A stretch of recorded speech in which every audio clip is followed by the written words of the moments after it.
मानस श्रृंखला में आज का विषय उपासना। विश्व के सभी धर्मों में उपासना का स्थान महत्वपूर्ण है। पद्धति भिन्न हो सकती है, लक्ष्य तो एक ही है। गीता, कुरान, बाइबल आदि में भाषा का अंतर है, किंतु सृष्टि के बारे में दृष्टि समान ही है। कुछ आकार की तो कुछ निराकार की उपासना करते हैं। उपासना का अर्थ है पास में बैठना।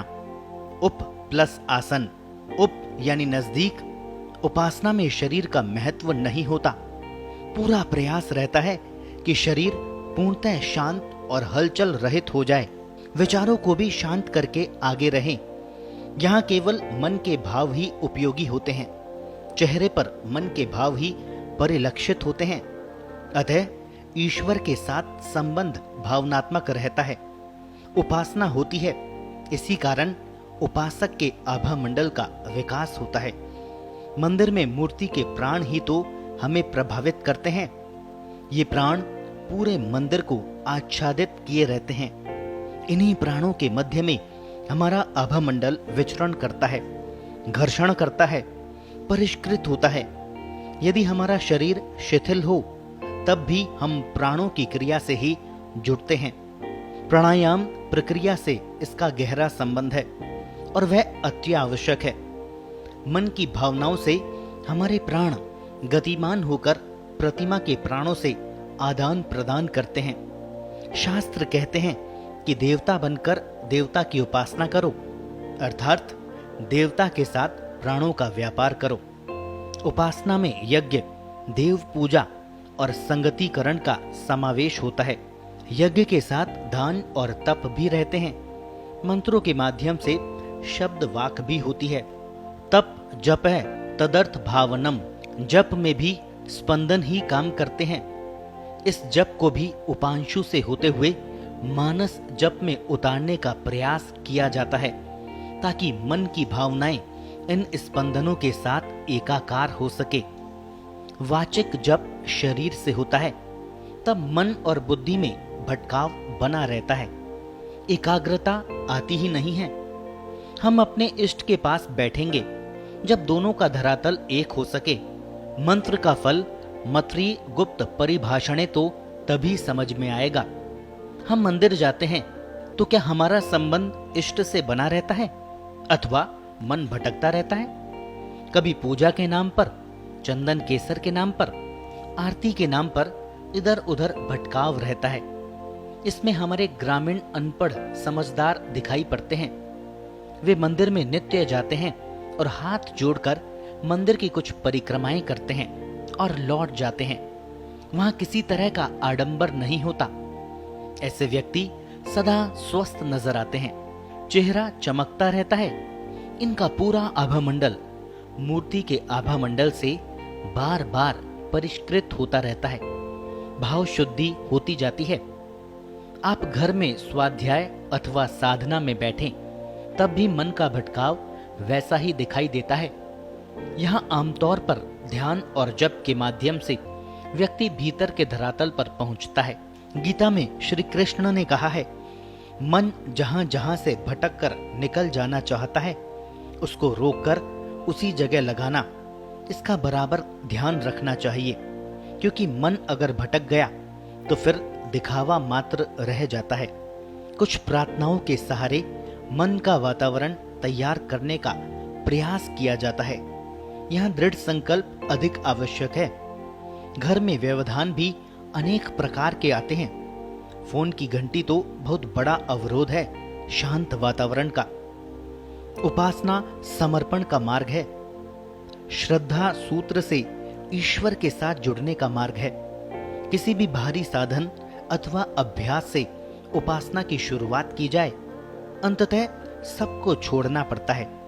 इसी को समर्पण कहते हैं। समीप बैठना अभ्यास की शुरुआत है और इसका अंतिम लक्ष्य है एकाकार हो जाना।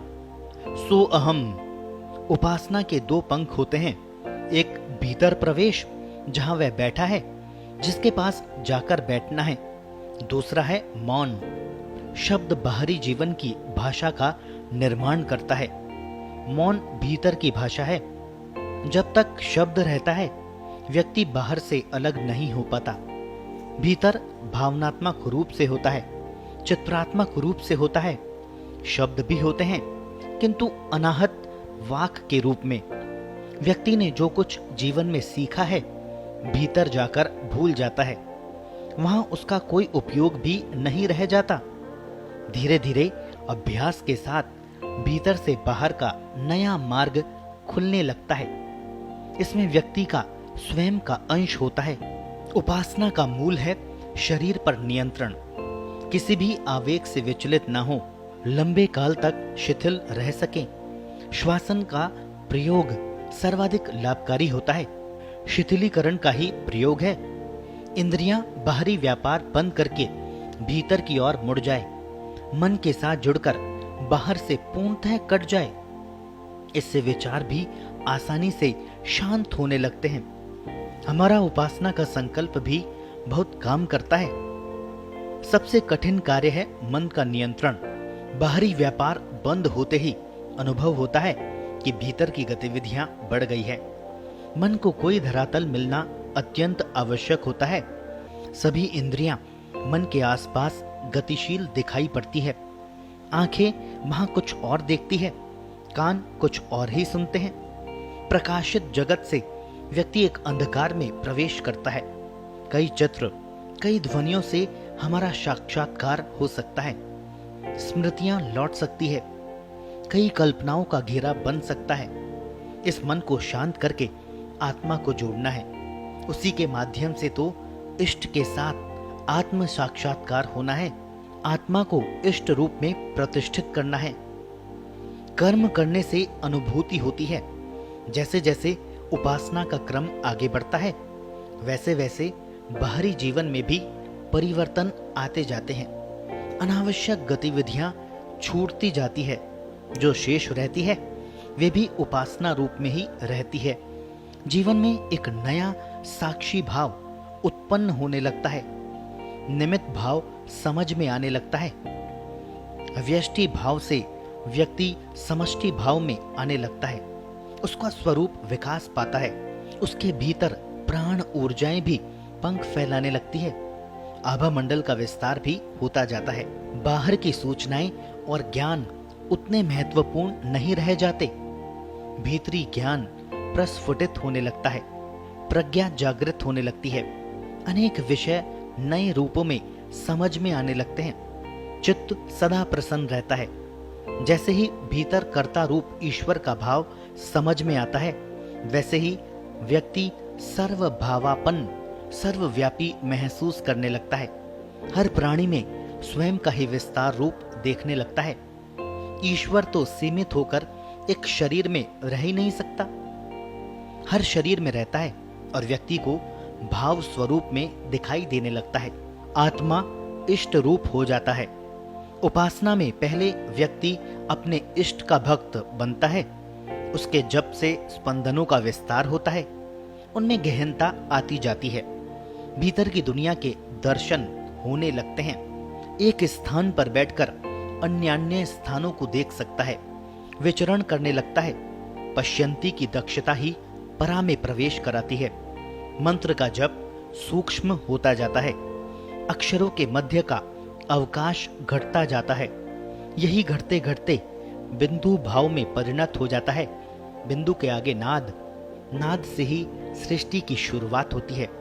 नाद हो जाने का अर्थ है आकाश में व्याप्त हो जाना।